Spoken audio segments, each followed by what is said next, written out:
The advantages and disadvantages come down to working style. I don't like being at home by myself in my boxer shorts. I like to go out, I like to be with people.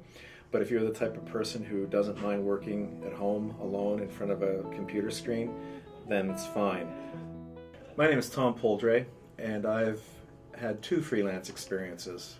First, when I landed as an English language copywriter in Hong Kong, and then later on when I was living in Toronto and was basically laid off from work, and I had a brief period of working on my own.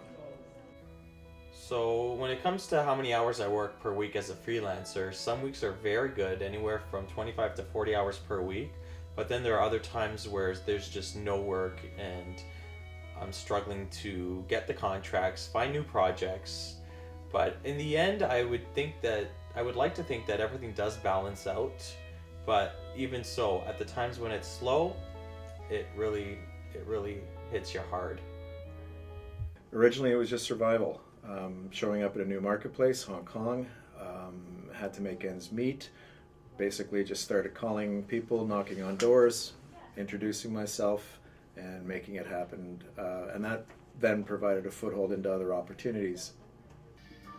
As a photographer, what I've done is I've created a website for my clients. And my clients here that I deal with are real estate agents. And what I do is offer them property tours online. So they can take a domain name and forward it to their clients and show their clients their property listing, all virtually online on a website. It's not really job security, it's project security. It's always dependent on when is the next piece of work coming in.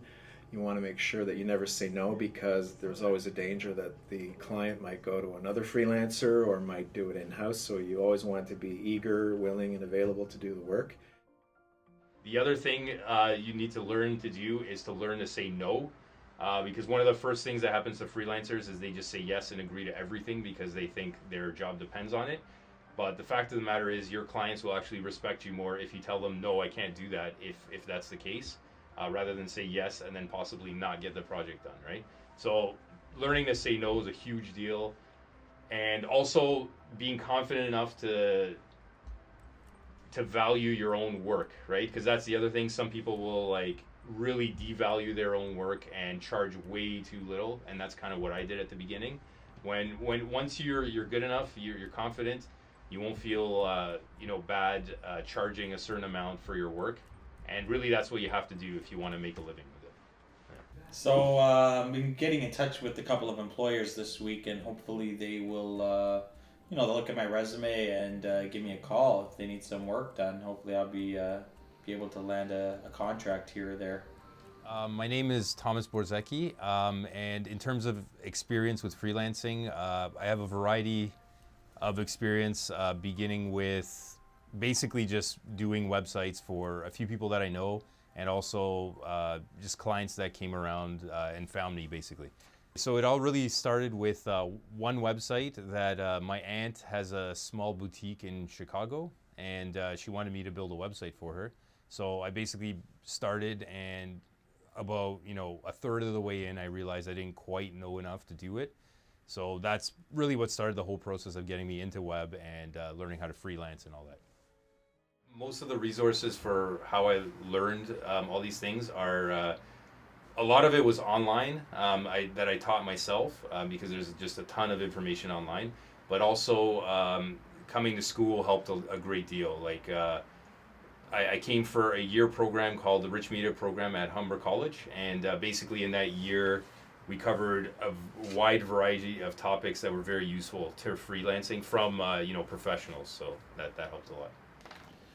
So yesterday I met with a couple of clients. We finalized some deals, and it doesn't look like I'll be getting any work for the next week or so, which is kind of, that actually might be a client of mine.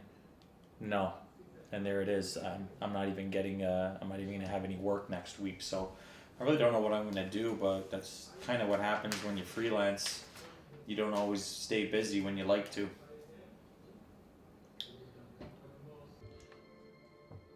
It's been definitely tough at times lately. I mean, when I'm not working, I'm just kind of sitting at home. I'd like to keep busy, maybe I'll make dinner, or I'll go to the gym, but it really gets stressful to a point where you want to work, but there's just no work available, and you kind of go stir crazy. You don't really know what to do.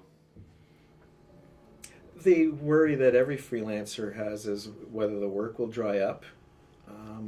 But once I got into a momentum and a rhythm and there was enough project work coming through, it sort of didn't bother me quite so much. So no, there was no real worry along that perspective.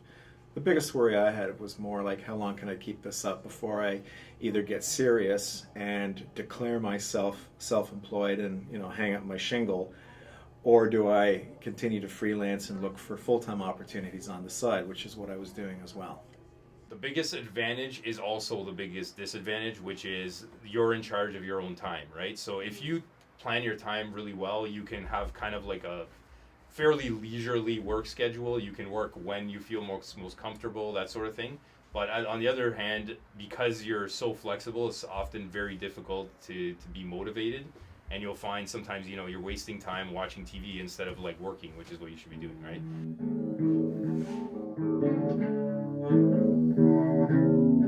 I was never really any good at the guitar, but I figured might as well take up some kind of activity on my downtime. So start playing the guitar.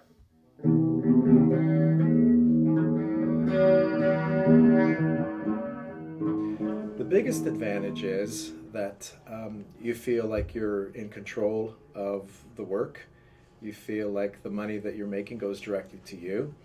The biggest disadvantage is that you feel like you're not in control of the work, that you have a client that wants things delivered.